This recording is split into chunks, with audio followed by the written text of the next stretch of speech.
जय हिंद दोस्तों, उम्मीद आप सभी स्वस्थ होंगे। आज हम ये वीडियो लेकर आए, इसमें बहुत ही इंपॉर्टेंट चीज़ हैं जिस पे हम चर्चा करने वाले हैं। पहला, हमें पता है कि बिहार पुलिस का जो एग्ज़ाम है वो हो चुका है, बिहार पुलिस कांस्टेबल का, जिसमें टोटल जो पोस्ट था वो टोटल भर्तियाँ कितनी थी? 19,838।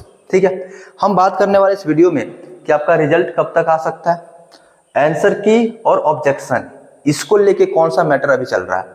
आगे हम बात करें एक्सपेक्टेड कट ऑफ क्या हो सकता है, और बिहार दरोगा 1800 प्लस जो भर्तियां आने वाली हैं ये कब तक हमें देखने को मिल सकती हैं। तो ये वो इंपॉर्टेंट पॉइंट है जिस पर हम चर्चा करने वाले हैं। ठीक है, पहले हम देखते हैं रिजल्ट आने का जो संभावना है वो कब तक है। जैसे हमें पता है कि बिहार में अभी विधानसभा का चुनाव होने वाला है, और विधानसभा का चुनाव अगर बीच में आ गया, जैसे हमें पता है कि अभी अगस्त चल रहा है, सितंबर के जस्ट बाद यानी कि अक्टूबर और नवंबर से विधानसभा का चुनाव वहां पे शुरू हो जाएगा।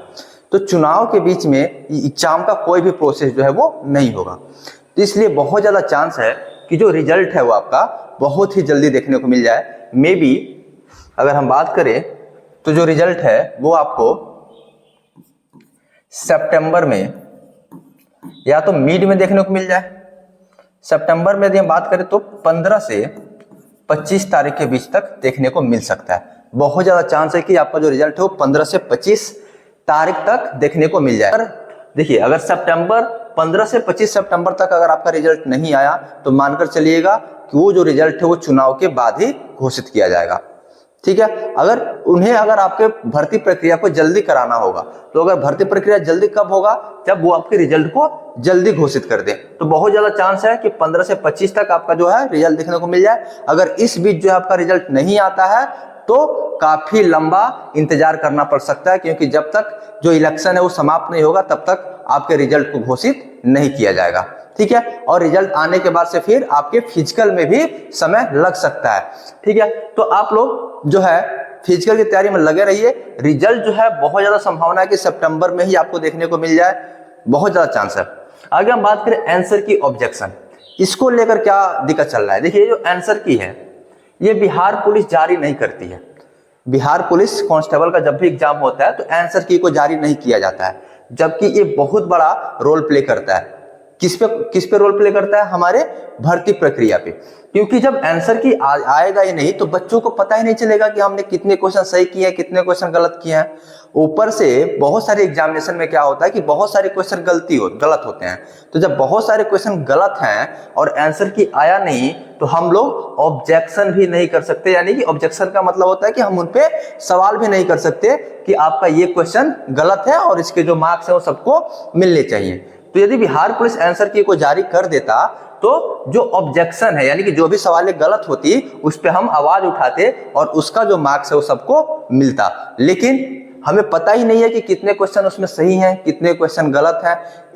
ये सब चीजें हैं जो बिल्कुल छुप जाती हैं। छुप क्यों जाती हैं? क्योंकि आंसर की जो है वो रिलीज नहीं होता है, और इसी विषय पे अभी बिहार में प्रोटेस्ट भी हमें देखने को मिल रहा है। ठीक है, तो ये जो है आंसर की कम से कम उन्हें जारी कर देना चाहिए। और आंसर की से एक और चीज है, हमें आइडिया हो जाती है कि नॉर्मलाइजेशन है वो नॉर्मलाइजेशन कैसे हो रहा है, क्योंकि हमें पता ही नहीं है कि किन बच्चों का कितना नंबर बढ़ रहा है ना। हमें कोई आइडिया नहीं होता है, क्योंकि आंसर की हमारे पास होता नहीं है। हमें पता नहीं होता कि हमने क्वेश्चन सही कितने किए थे, हमारे रॉ मार्क्स यानी कि जो हमारे एग्जैक्ट नंबर है वो कितने आ रहे थे, और नॉर्मलाइजेशन के बाद से हमारे नंबर कितने बढ़े, हमें कोई आइडिया नहीं होता है।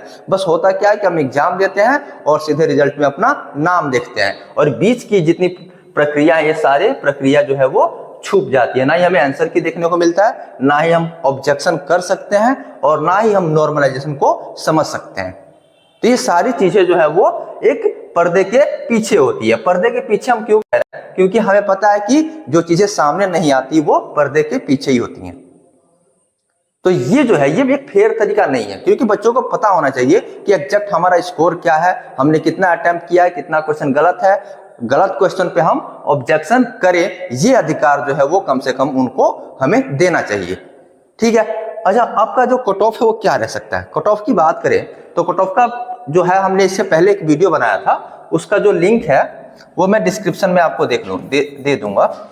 आप लोग डिस्क्रिप्शन में जाके वो वीडियो देख लीजिएगा कि इस बार जो है आपका कट ऑफ क्या रह सकता है ना। मोस्ट प्रोबेबली चांस है कि जो इस बार का आपका कट ऑफ रहेगा वो वही रहने वाला जो हमने उस वीडियो में चर्चा किया है। ठीक है, आगे हम बात करें कि बिहार दरोगा का जो भर्ती आने वाला है वो हमें कब तक देखने को मिल सकता है। हमें पता है कि बिहार दरोगा का जो भर्ती है 1800 प्लस भर्तियां ये बहुत ही जल्द आने वाली हैं, यानी कि इसकी हम बात करें तो ये भर्ती भी आपको सितंबर में ही देखने को मिल सकती है।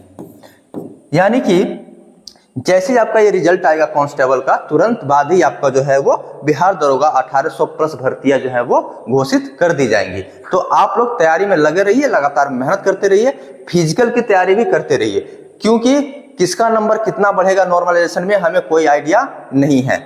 वैसे एक रफ आइडिया हमने कट ऑफ का जो है वो दे दिया है, जिसका लिंक जो हम डिस्क्रिप्शन में आपको दे देंगे, आप वहां पे जाकर अपने कट ऑफ को देख सकते हैं। और एक बात और कि अगर उस कट ऑफ से आपका नंबर 5-10 नंबर कम भी आ रहा होगा तब भी आपको हार नहीं मानना है, क्योंकि नॉर्मलाइजेशन अच्छा रोल प्ले करता है।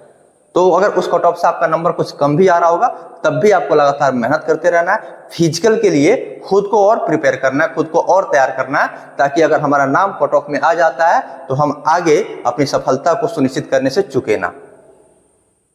तो उम्मीद है आपको यह वीडियो अच्छा लगा होगा। धन्यवाद।